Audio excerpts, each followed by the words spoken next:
श्रीदक्षिणामूर्तिस्तोत्रम्।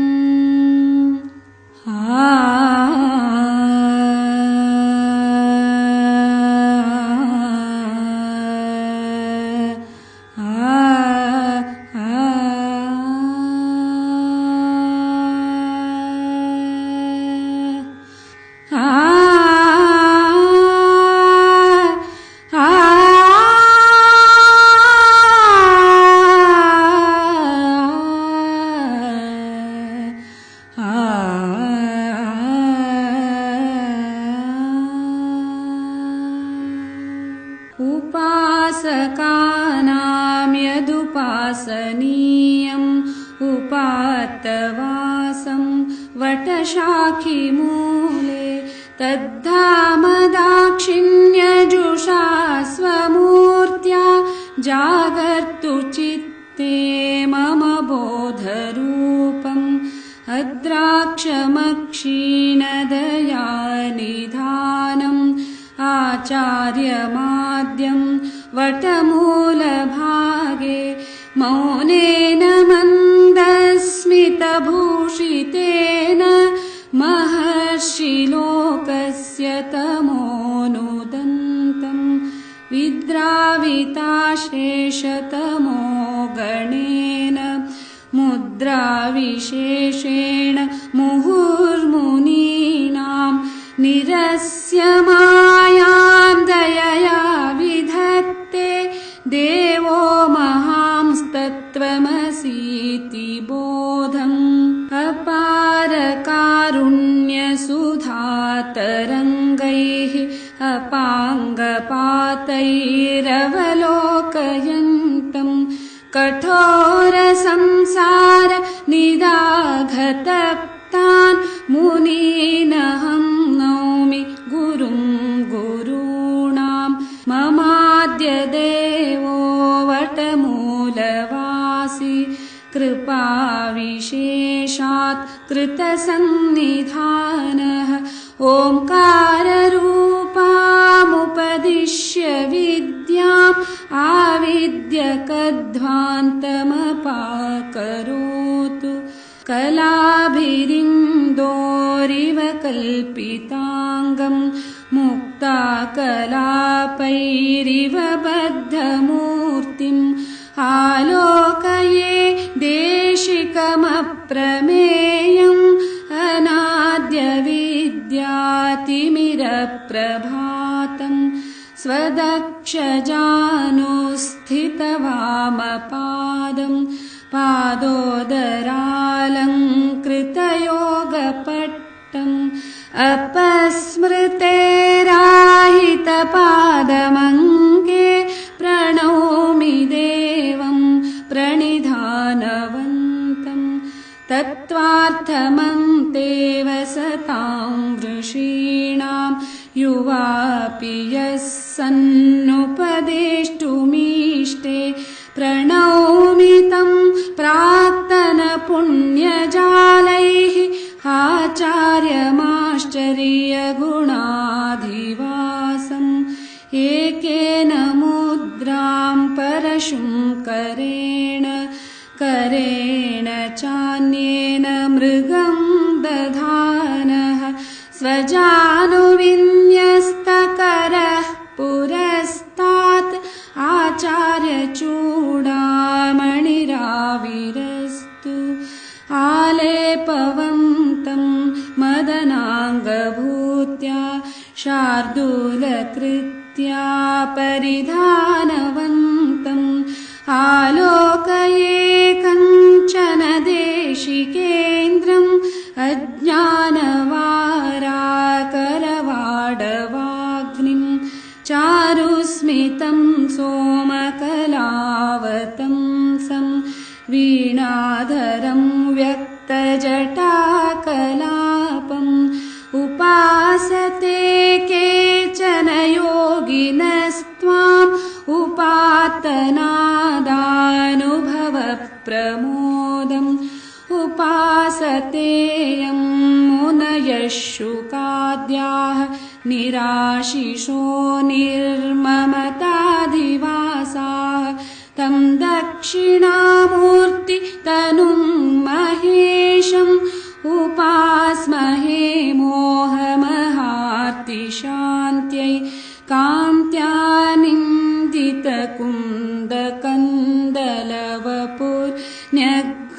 कान्त्यानिन्दितकुन्दकन्दलवपुर्न्यग्रोधमूले वसन्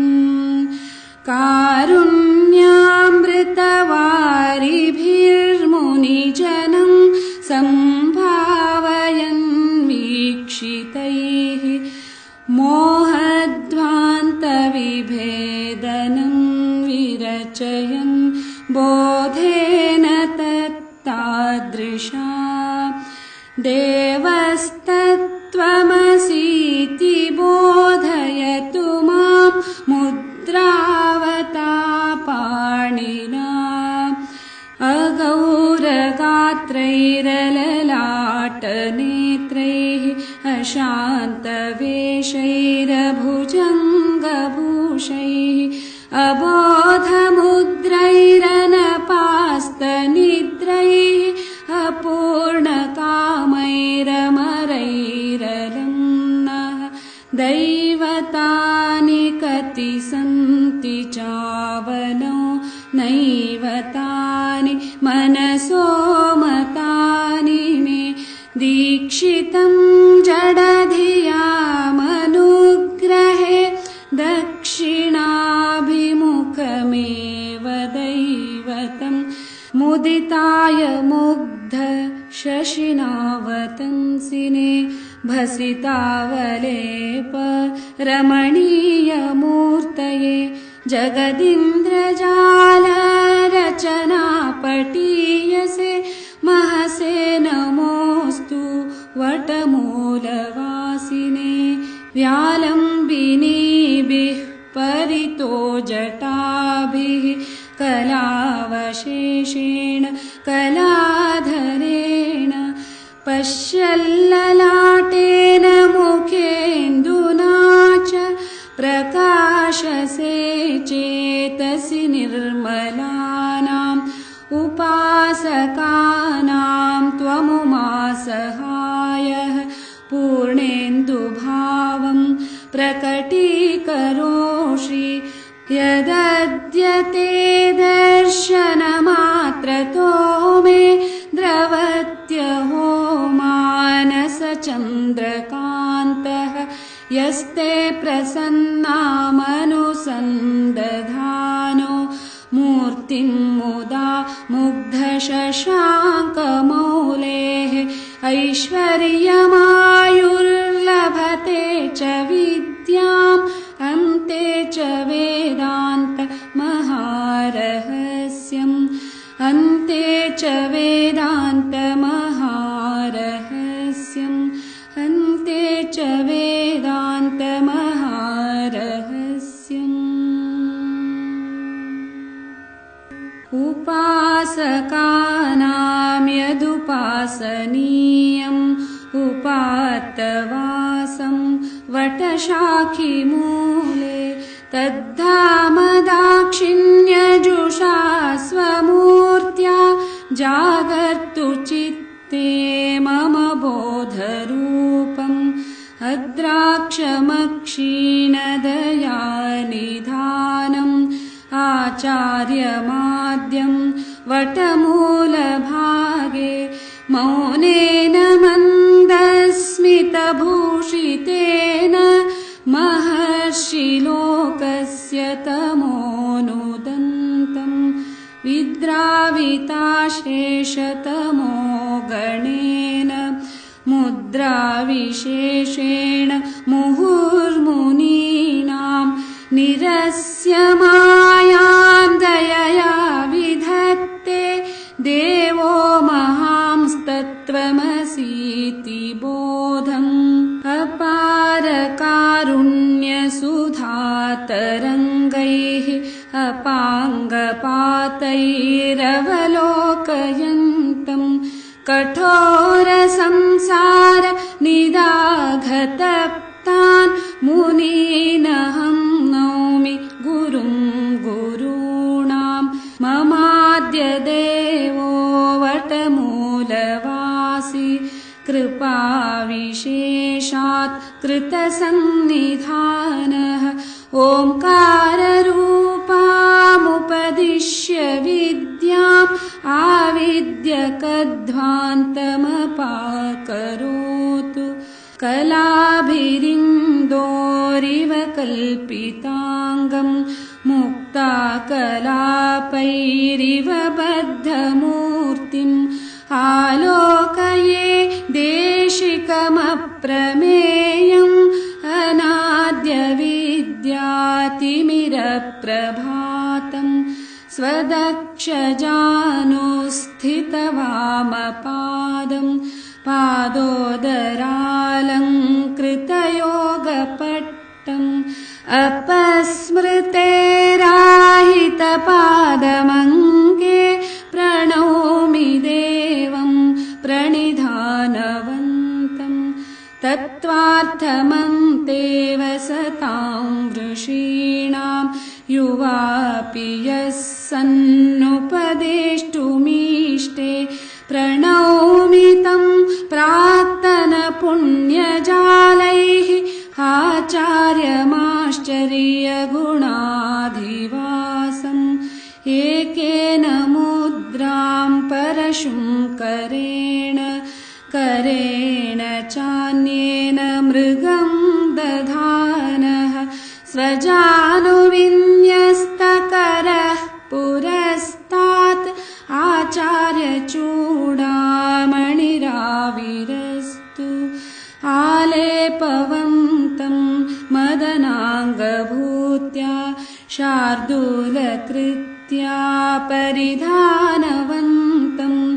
आलोकये कञ्चन देशिकेन्द्रम् अज्ञानवाराकरवाडवाग्निम्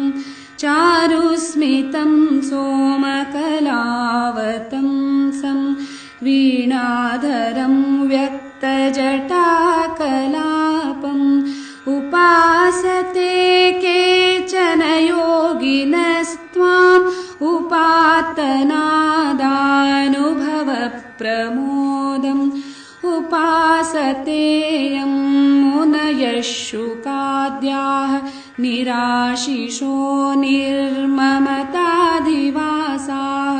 तम् दक्षिणामूर्ति तनुम् महेशम्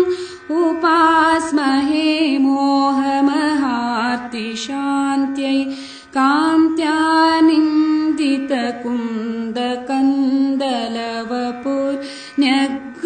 कान्त्यानिन्दितकुन्दकन्दलवपुर्न्यग्रोधमूले वसन्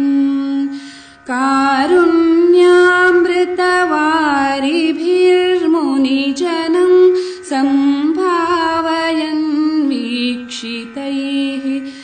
मोहध्वान्तविभेदनम् विरचयन्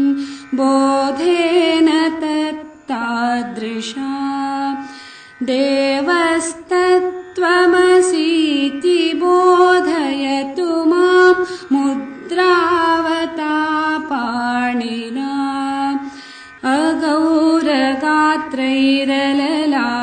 अगौरगात्रैरललाटनेत्रैः अशान्तवेषैरभुजङ्गभूषैः अबोधमुद्रैरनपास्तनिद्रैः अपूर्णकामैरमरैरलम्नः दैवतानि कति सन्ति चावनो नैव तानि मनसो मतानि मे दीक्षितम् जडधियामनुग्रहे दक्षिणाभिमुखमेव दैवतम् मुदिताय मुग्ध शशिनावतंसिने भसितावलेप रमणीयमूर्तये जगदीन्द्रजालरचनापटीयसे महसे नमोऽस्तु वटमूलवासिने व्यालम्बिनीभिः परितो जटाभिः कलावशेषेण कलाधरेण पश्यल्ललाटेन मुखे सहसे चेतसि निर्मलानाम् उपासकानां त्वमुमा सहायः पूर्णेन्दुभावं